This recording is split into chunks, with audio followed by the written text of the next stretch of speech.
This episode of Impactually is brought to you by the generous financial support of April Collins Potterfield, David Johnson and Christine O'Neill, JLB Images, and listeners like you. Thank you. In the deepest trenches of the ocean, far beneath the waves, where sunlight fades and shadows ripple across the seafloor, lives a creature that seems almost imagined, mythical, something out of folklore and nightmares. 8 arms, 3 hearts, blue blood, an animal that can vanish in plain sight, slip through cracks no bigger than a coin, and taste the world with its skin. For centuries, we called it a monster, a leviathan. Legends depicted it as a shipwrecking beast, a villain of the deep, something to revile and fear. But what if we were wrong? What if this animal, this octopus, wasn't a monster at all, but a teacher? Showing us by example how to survive in worlds as cold as Antarctica and as hot as underwater volcanoes, teaching us about resilience. Their survival depends on a delicate balance with their environment, a balance that has kept them alive for over 300 million years. But that equilibrium is threatened to be undone by our increasing presence and invasion in their natural habitats. And yet, in this ongoing relationship with their changing world, octopuses teach us about literacy, how adaptation and intelligence thrive in the most unexpected forms. They teach us about creativity, how to use tools, solve puzzles, and escape predators with strategies that border on magic. And maybe they can teach us something about ourselves, about the nature of intelligence, the pull of curiosity, and the bonds that connect us to other beings on this planet. Beings like a scientist who swims in shallow lagoons to chart their hidden societies, a naturalist and author who discovered in the gaze of an octopus a consciousness, both alien and familiar, and a photographer turned community builder whose childhood fascination gave rise to the world's largest octopus fan club. Together, their stories reveal not just the secrets of one extraordinary animal, but the power of wonder itself. This is OctoNation. From the Stories of Hum Productions, I'm Brooke Bechtold, and this is Impactually.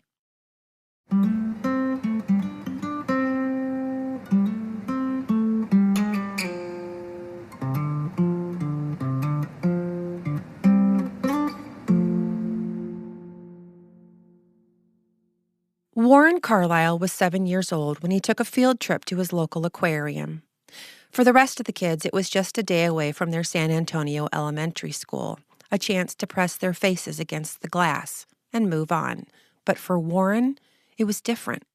We were walking a single file line and looking at all the different things and not really being able to stop.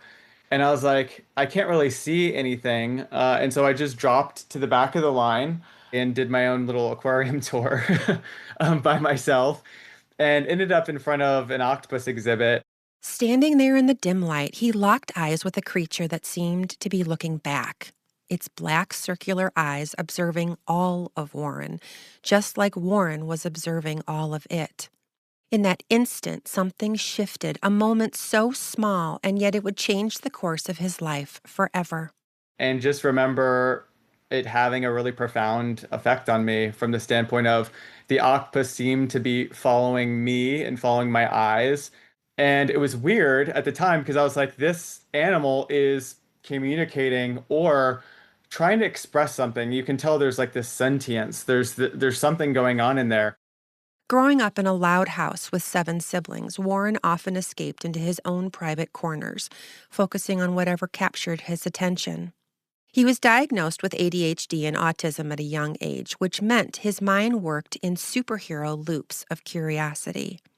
Obsessing over details, creating flashcards, quizzing himself on subjects most kids barely paid any attention to. But there was one subject he could not let go of, one animal that held his attention when nothing else did: the octopus. And I remember telling my mom, like, I want to learn more about the octopus. And she's like, well, I can take you to the main library. So I went to the main library and still, I was like, what books do you have on the octopus? And there just didn't seem to be a lot. One thing still needs addressing, the plural of octopus. It's octopuses, not octopi. Octopus has its roots in Greek, so it wouldn't take the Latin plural ending. However, if we truly stuck to Grecian grammatical rules, it would technically be octopodes. Anyways, Warren grew up searching for answers. He went to libraries, he pored over encyclopedias, but found almost nothing about octopuses beyond the basics. For years, they remained more of a mystery than a reality. Then, at 22 years, he faced a different kind of unknown when his mother tragically passed away from an aggressive form of breast cancer. And she passed away in four months or so. And I remember finding myself like at Barnes and Noble at a bookstore and having like this crisis where I was just like, okay, I'm 22. My mom just passed away. What do I want to do with the rest of my life now that I don't have this person that I really relied on for everything?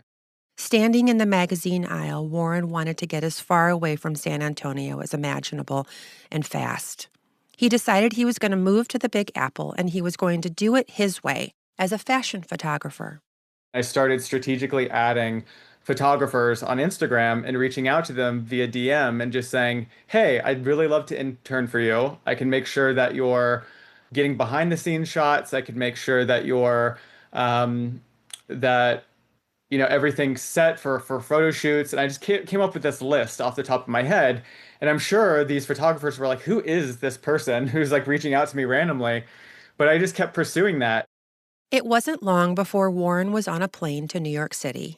He hustled his way from intern to studio manager for a celebrity fashion photographer. But even while managing photo shoots, immersing himself in the fashion industry, the octopus was still there, aloof, and in the dark. Then, in the spring of 2015, beloved naturalist writer Sy Montgomery published her book, The Soul of an Octopus. In its opening pages, she wrote that the octopuses had bad PR. They had been cast as monsters for too long. And I thought, I was like, it's because they need a better story. They need a better cheerleader. And I was like, now that I know how to do this, maybe I could be the one. Warren reached out to Sy by email. He told her he wanted to create the world's first fan club for octopuses. And to his surprise, she wrote back.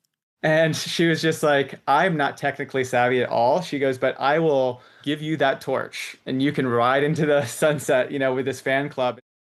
By December of that year, OctoNation was born. What started as a Tumblr page soon grew into an Instagram account and then into something much bigger. So what is it about this creature? Why does the octopus, with its slippery, fleeting persona, capture social media so completely? Maybe it's the eyes. When you just look at an octopus, what you are first kind of taken aback by for me, is their eyes. Because their eyes, unlike ours, we have these circular pupils, and an octopus has these huge horizontal bars. And I mentioned that, like, when you stare into them, it's almost like you're staring into outer space because they are like pitch black. Eyes like galaxies, eyes without blind spots, scanning nearly 360 degrees around their bodies, because in the ocean, everything is prey or predator. Or maybe it's the arms, 8 limbs, each lined with hundreds of suckers, each capable of tasting, touching, gripping, each arm with its own mind. When you look at like all of their arms, they have these clusters of nerves. We call them satellite brains. Because they can communicate amongst each other, and they actually don't need to talk to the central brain. They can decide to make decisions without consulting the main brain. So the way that I explain this to kids sometimes is like, imagine like you're watching TV and you tell your arm, go find the remote, and your arm just goes, okay, I got it, and can go out and perform that task without really needing to check back in until it's found it. So it's pretty interesting. Alien and yet familiar, curious, problem-solving, alive in ways we're only just now beginning to understand. Sy remembers her first encounter at the New England Aquarium. I didn't know what to expect. I mounted a step stool and I leaned over the tank. And instantly, this gorgeous creature emerged from her lair. She kind of flowed out of this crevice where she'd been hiding and turned bright red with excitement. Her name, Athena. And I saw her silvery eye, she has two of them, but I could only see one at the moment, swivel in its socket and lock onto my face. And I could see this animal was just as curious about me as I was about her. And her silvery suckers were rising to the surface, and she clearly wanted to touch me. Now, I knew that they could both feel and taste with all of their skin, but particularly their suckers. So I plunged my hands and arms into the freezing cold salt water, and soon my skin was covered with these soft, questing suckers who are tasting me as well as feeling me. And I realized that a normal person might have been alarmed or even distressed by this, but I was thrilled because I had this connection with a thinking, feeling being separated from my kind by 500 million years of evolution. 500 million years, and yet the connection felt immediate, electric. To Sy, the octopus wasn't an it. She was a she, Athena, a presence, a consciousness. Maybe that's why people can't look away when they encounter an octopus, because for all their otherworldly uniqueness, they remind us of ourselves, curious, mischievous, and intelligent. Octopuses can solve puzzles, escape enclosures, recognize individual humans, and even play. Some researchers compare their curiosity, adaptability, and problem solving to young children. Dr. Chelsea Bennis, a marine biologist known as Octogirl online, has spent years diving into shallow lagoons in Florida and beyond, studying these animals in their natural habitats. I think what captivates octopuses and why I'm captivated by octopuses is their elaborate and complex behaviors. And so with their appearance, they not only they take camouflage and color change to the next level. We think chameleons might be good at camouflage, like no, not at all. Octopuses and their relatives have got them beat. They change their color, they change their skin texture, and they also change their body posture to make up these complex behaviors. And they can change the color of their skin in under 1 second.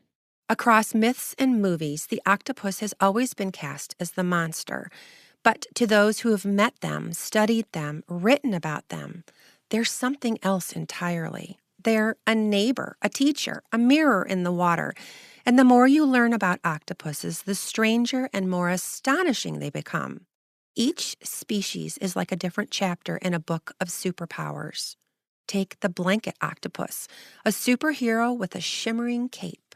She literally spends her whole entire life floating through that open ocean, and she's figured out how to rip the stinging tentacles off of a Portuguese man o' war and use them as nunchucks and defend herself in the open ocean against predators. And again, here's Warren. She's figured out, when I say she, I mean like evolution or whatever you want to call it, has figured out how to grow a cape. And when she is being attacked, she essentially will unfurl that cape and draw the predator to this other billowy object. And she even has perforations like brake lines. She, in her cape, has these biological, perforations that if she wants to escape, she can break off parts of her cape so that the predator will go and attack that blanket or that part of the cape so she can protect her organs. Or the sand octopus, a creature that builds its own fortress in seconds. There's a species called the sand octopus that over hundreds of millions of years decided, I don't need to waste energy camouflaging. There's no point. It's just sand. And so what happened was they evolved this trait where they blow themselves a foot underground. They secrete a mucus that reinforces the sandy walls around their body. They create a ventilation shaft with one of their arms, and then they burrow underground. They don't need to color change or camouflage or whatever to escape from predators. They need to get under the sand. And then there's the tiny hairy octopus, which is smaller than your fingernail. It's one of the smallest species, and it's fingernail sized. And what it does is it has this, it's called papilla, and it's essentially like these hair-like structures that completely turn them into like what looks like floating seaweed. Like they literally do not look like an octopus. And they'll essentially put all of their arms like close into their body and they'll let the ocean currents carry them around the ocean. They don't really even swim all that much. They just throw their bodies into the current and go wherever the current takes them. And then on the opposite end of the spectrum, you have, the largest known species, which is the giant Pacific octopus that can have an arm span of roughly 16 feet. And which is like a car size, like a standard car, from arm tip to arm tip, or like a two-story building from arm tip to arm tip. From giants stretching 16 feet across to creatures small enough to balance on a coin, octopuses have mastered nearly every corner of the sea. And like I said, from the volcanic vents of the deep to the icy waters of Antarctica, they've survived for hundreds of millions of years. As Octo Girl Dr. Chelsea Bennis describes it, they've been observed using what we consider tools. So what the coconut octopus will do is that it will either find coconut halves, that's kind of where it gets its name from, or it will find shells from a clam, and it will carry them under their arms. So there could be predators wherever, but it acts as their shield if they need to. So they're carrying them around, and then if they need a shield or protection, they will then kind of hide inside the coconut halves or the shells, or use it as a shield to protect itself from predators. A cape that glows, an arm that thinks, a body that melts through stone.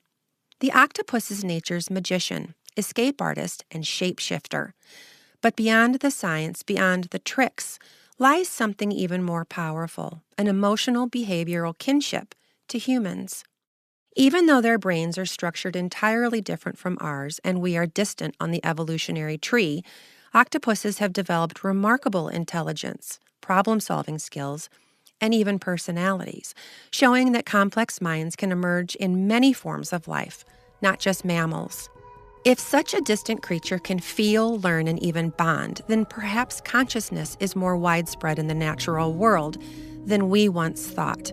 And that's where the story of OctoNation really begins. That and more when we return. I am still somebody nobody knows. Hold on to my stories, I hold on to hope. Home doesn't feel like it's home anymore. And the people who knew me don't know me at all. We hope you're enjoying this episode of Impactually. Hum Productions is a registered 501c3 media collaborative that uses the power of storytelling to strengthen communities. Through the incredible work of our guests, we connect people, resources, and opportunities, building trust and fostering empowerment. You make this possible. Visit our website, sign up for our newsletter, and click the donate button to support this mission. Follow us on social media and nominate a changemaker in your community. Together, we can amplify stories, build connections, and create a more unified America. Warren Carlyle began to build OctoNation the same way an octopus might navigate a reef, resourceful, creative, squeezing through every opportunity. He studied how people consume information, tested which stories sparked conversation, and figured out how to make the science approachable. It wasn't about lecturing people or scaring them with images of ocean destruction. It was about literacy and wonder. If you look back at media across, the past decades or, whatever, if you're a nonprofit organization and they say, hey, you have 60 seconds of airtime in between so-and-so to get your message across, typically what they would focus or center their ask on, really horrendous and shocking and visceral, emotions. And me, as somebody who was an incredibly sensitive kid, like I would burst out crying if I saw anything remotely, if I saw an animal in a cage, I'm on the floor in tears. And now with the age of the internet and decentralization of media, we can have a more nuanced conversation. And, just get people excited about the wonder before they go straight into the doom and gloom, because, again, that's just not a good foot to start out on. But not all were immediately on board. The early days of OctoNation were filled with skepticism. Scientists doubted Warren. Academics brushed him off. Even his own family questioned why anyone would join an octopus fan club. I think when I first started, the biggest challenge that I had was I had a vision for what this could be. And I don't want to say that I'm an impatient person, but if you know anybody that's a visionary, I'm just like, I already see where this can be. Like, how do I get there faster? And so I remember in the beginning, I was so frustrated by not being taken seriously as somebody who wanted this to be a thing. I remember reaching out to colleges, I remember reaching out to whatever. And I can't say that looking back, that I necessarily disagree with like them being hesitant to be like, who is this guy who's like came out of nowhere and wants to do all this stuff. I had a lot of people who were in the academic field that were just like, we want nothing to do with this, or you have no background in marine biology. There's we don't understand, like, what are you trying to do? And I couldn't really articulate it because that was like a big vision thing. Do I focus on underwater photographers? Do I focus on, artists? Do I focus on, like, what do I do first? Warren studied how people share information online. He experimented with captions and visuals. The way that I overcame that was just really listening to the community and finally asking them, hey, what do you want to see more of? They're like, show us octopuses doing cool things and explain to us what's happening. He started with an image of a coral-colored cephalopod here, a mesmerizing mollusk movie there, enticing captions to engage a growing community. All experiments to make someone stop scrolling and say, wow. After that, it only took a few years before OctoNation grew into the largest octopus fan club in the world. 1 million members across social media, partnerships with aquariums, scientists, and artists, billions of views on their content.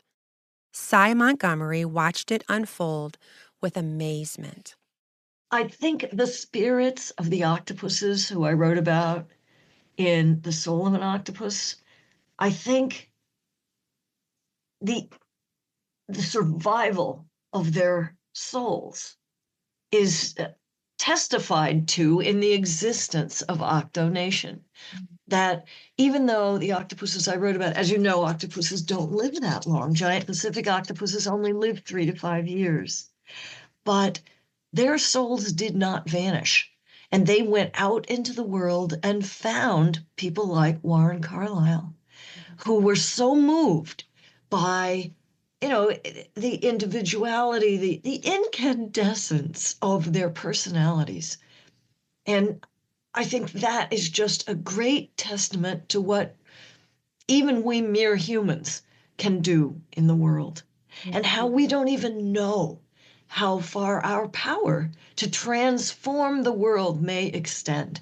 And the existence of OctoNation, I think, is also bringing forth a golden age of octopus appreciation and exploration. From the beginning, Warren saw OctoNation as a bridge, a way to connect scientists, divers, photographers, and everyday people who might never see an octopus in the wild. And for that bridge to work, it needed two massive supports: science and storytelling. And that's what drew Dr. Chelsea Bennis to OctoNation. I serve as the scientific advisor. I do my best to answer the questions that the community has. And if I'm not able to answer the question, I will do my research and I will find the answer, or we will bring that expert in, because there's many different areas of octopus research that you can do. I focus on animal behavior, mostly ecology. We'll bring in an octopus researcher that focuses mostly on octopus intelligence or neuroscience. There's another one that does molecular work, genetics, or RNA editing. Let's introduce and make these connections and form these relationships between the OctoNation community and the scientist. Through Chelsea's guidance, OctoNation sharpened its science communication. Every fact-checked post, every species spotlight, every quirky meme passed through for accuracy and accessibility. But it wasn't just about online reach. OctoNation began partnering with aquariums, researchers, and educators. It launched programs like Sea Scholars, connecting young students with real marine biologists. It built virtual experiences like Interview with an Octopus, bringing the behind-the-scenes world of aquariums into people's homes during the pandemic. And in the process, it turns passive fascination into active learning.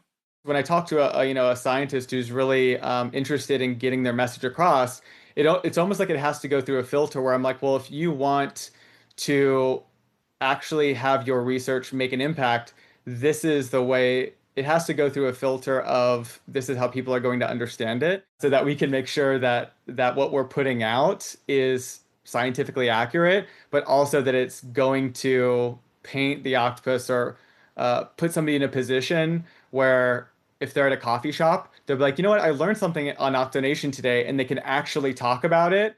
Science, wonder, community, woven together by a creature with 3 hearts and a mind in every arm.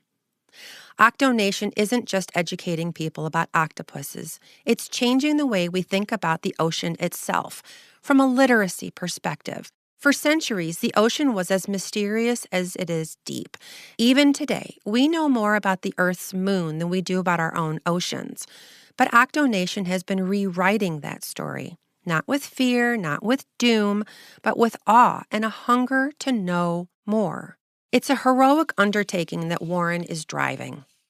And so we developed together something called Octopus Superhero Academy. And when you would come in, you would get a little card, and it was like you're like almost like your little passport. And we had these OctoNation stamps. And on each one of them, there was a little superpower, essentially, of an octopus. And we were hoping that by the end of it, like in the beginning, they might think octopuses are like weird, they're squishy, like, and we would ask them in the beginning, like, what do you think about octopuses now? And a lot of them were just like, they're slimy, or they're scary, or, whatever. And this Superhero Academy isn't exclusive to just kids. Dr. Chelsea Bennis explains. That's fun for all ages. And so with our OctoVision activity, we have a stand-in plush. We tell them how octopuses, their eyes are positioned on the side of their head, usually up on stalks, and they have a horizontal pupil. So this allows the octopus to have 360 vision.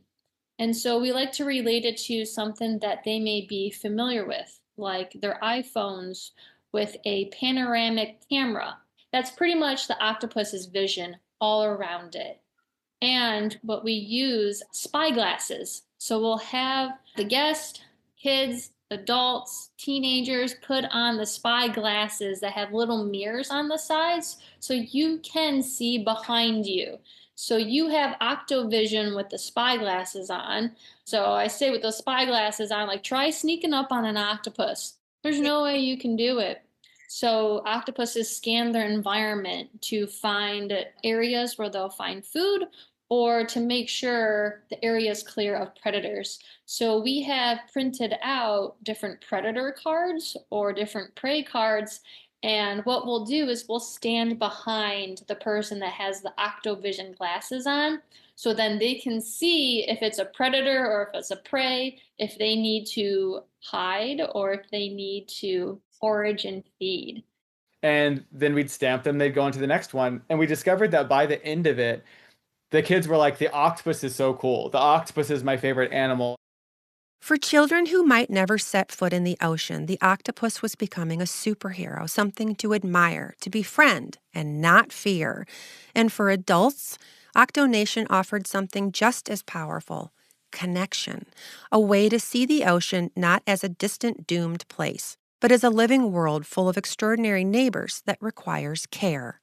I got an email a couple years ago from a mom who's just like, hey, I just want to let you know, we were at Chick-fil-A. My daughter was going to throw away her trash, and she doesn't know anything about recycling. And she goes, where do I throw it out so that I don't hurt the octopus? And that shift matters. Small shifts can lead to big changes. When you change the way people see an animal, you change the way they see the ocean, to see the rest of the world, to live with it responsibly and in harmony. You will never find any languaging whatsoever from OctoNation that says, like, you're a horrible person if you do this, or, if you love the octopus, then you wouldn't do that. And even people that eat the octopus, there are certain cultures, their main protein source is the ocean. And so, do we really want to be the arbiters of culture as it relates to the octopus for hundreds of thousands of years? I don't want to get into a conversation around consumption of intelligent creatures when there's so much work to be done first on literacy. I just want to be an organization that teaches them and gives them a baseline understanding of ocean literacy that helps them be more informed. Even with this seemingly simple mission of spreading awareness about octopuses, OctoNation faces challenges. Funding is always fragile. Education and outreach take time, energy, and money. And now there's a new problem: misinformation. If our website is being crawled every single day by AI looking for information, how can we make sure that our information is being pulled and being served up so that when people are writing research papers or are looking for information, it's being pulled from an accurate source? Because there's so much wrong information about the octopus online, and there has been for years. And a lot of the AI models are trained on octopuses as food, not an actual octopus model. You know, I see it all the time. There's a lot of fake photos of octopuses that are going viral. And I'm like, does everybody know that these aren't real? In a world flooded with fake images, Warren sees OctoNation's role as more vital than ever, a trusted source.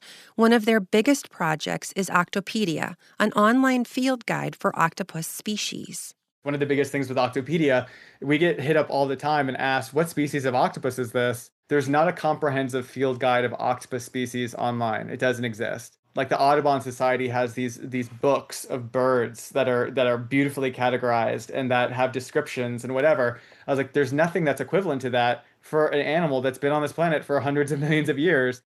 And then there are the dreams still on the horizon, expanding programs like Octopus Superhero Academy, supporting more underwater photographers, videographers, and scientists, inspiring the next generation of explorers, engineers, and storytellers. And for Sy Montgomery, that future is personal. You know, animals are always there as our teachers. The problem is we expect our teachers to be in the front of the classroom. We expect our teachers to look and be a certain way. We don't know that it might be an octopus, or it might be a cricket, or it might be your neighbor's dog, or it might be the kid across the street, or it might be some shaman in the Amazon. We forget that there are teachers all around us. And there is this great saying, when the student is ready, the teacher will appear.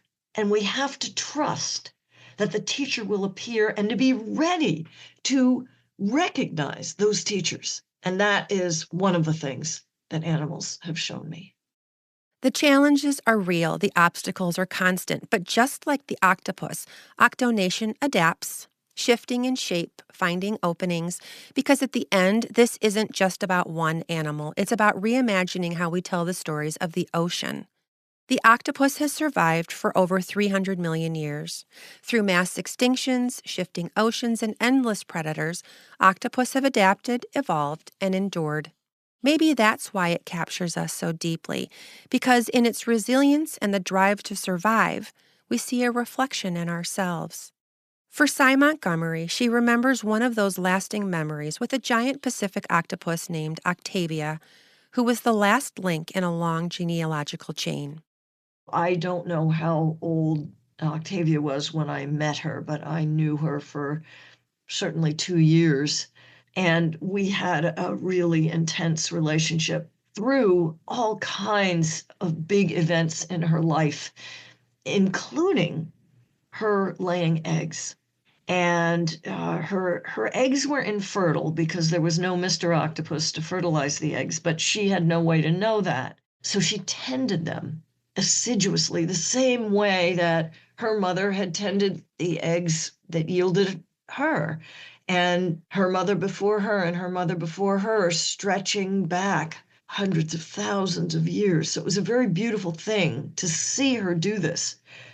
But when she started laying eggs, it was also heartbreaking, because what happens with most octopuses is they're incredible mothers and they will not leave their eggs. They will not even leave their eggs to hunt. Giant Pacific octopuses, we know do not leave their lair to hunt and do not eat for the final 6 months of their lives because they can't afford to leave their babies. They've got to clean them, they've got to protect them, they've got to fluff them and aerate them. And watching her do this with her eggs was a beautiful thing, but it meant that no longer did she want to look up through the water at our faces because she was, wedged into her lair, and she didn't want to play with us anymore. And I came in the next day, essentially to say goodbye to my old friend because I knew she was sick and she was dying. And I didn't know that she would recognize me because, again, she hadn't looked up through the water at me or tasted my skin in 10 months. And for an animal who only lives 3 to 5 years, 10 months is like decades. So I put my hand in, I removed the lid to the tank. She looked up, and even though she was old and she was sick and she was dying, she rose to the top of that tank to see me. She looked into my face. And she reached her arms up to touch and taste me one last time. And I had brought her a fish, but she took it and just dropped it. She wasn't interested in eating. And this happens to many of us when we get old too, when we're dying. There's no point in eating anymore. So she wasn't there to get the fish. She was there to touch me and look at me. And I don't know what was going on in her brain. Oh, the brain's in her arms or the brain in her head. I don't know what was going on in her 3 hearts, but I know that she made a choice and an effort to come to me at the end of her life. And I also know what this meant to me, which was the world. And for Warren Carlyle, the octopus is a lifelong companion, and OctoNation is the movement he built to honor it. There are so many animals on this planet that are feeding like our ecosystems that are so pivotal to making this world run. And I was like, I wonder, why is the octopus not a more celebrated creature? And one of the only things that I could come up with was just like, they don't need us. They're going to be fine. And they figured out how to survive through mass extinctive events that have wiped out most of life on this planet. And they're going to be fine. I think we need a paradigm shift in thinking about who are the animals that have survived the test of time, who represent resiliency, adaptability, problem solving, all these things. I think we should focus a little bit more on these creatures just because they seem to have figured life out on this planet. I want to empower people to start talking about animals that they might not ever witness in their lives with an admiration that just makes them go, wow, like nature is incredible and it's deserving of more time and attention from us. The late Jane Goodall believed that the survival of humans was tied to the well-being of other species and the environment, and that we hold true a unique responsibility to care for them all. From monster to muse, from misunderstood to celebrated, the octopus reminds us of something we often forget, that knowledge is power. Studying octopuses teaches us to reflect on what it means to be human. If such a distant creature can feel, learn, and even bond, then perhaps consciousness is more widespread in the natural world than we once thought.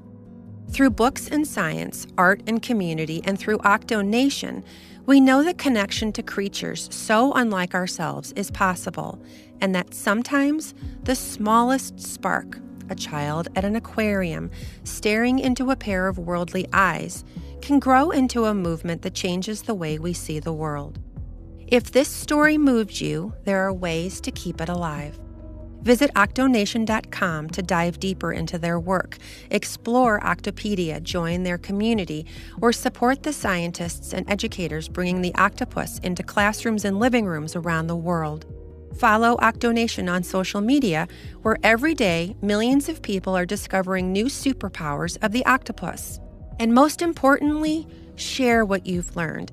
As Jacques Cousteau reminded us, we only protect what we love. We only love what we understand, and we only understand what we are taught. So let's keep teaching, let's keep sharing, and let's make this the year of the octopus. Impactually is created and produced in cooperation with Hum Productions. Financial support for the show is provided by April Collins Potterfield, David Johnson and Christine O'Neill, JLB Images, and listeners like you. To learn more about Hum, become a sponsor, or stay updated, visit our website, sign up for our newsletter, and click the donate button to support our mission. Our web address is that's HUMM, productions.org.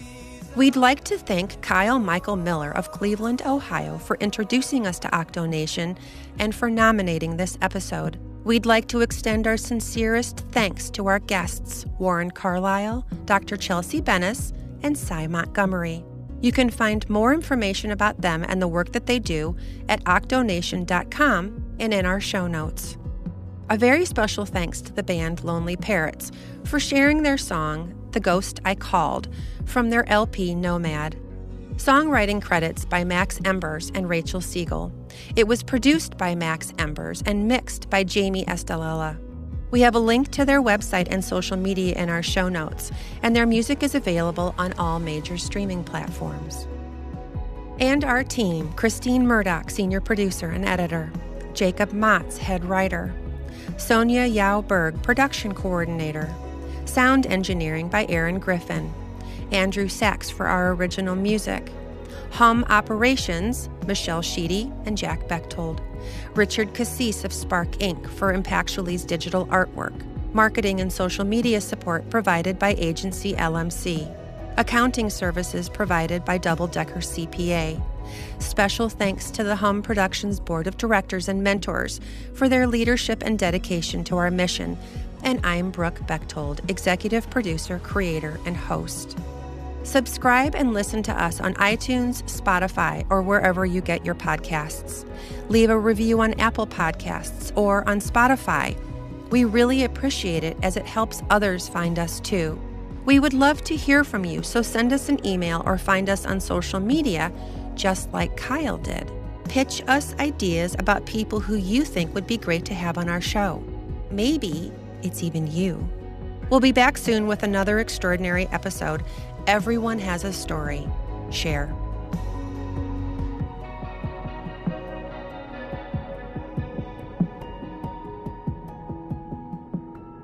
The ghost that I call,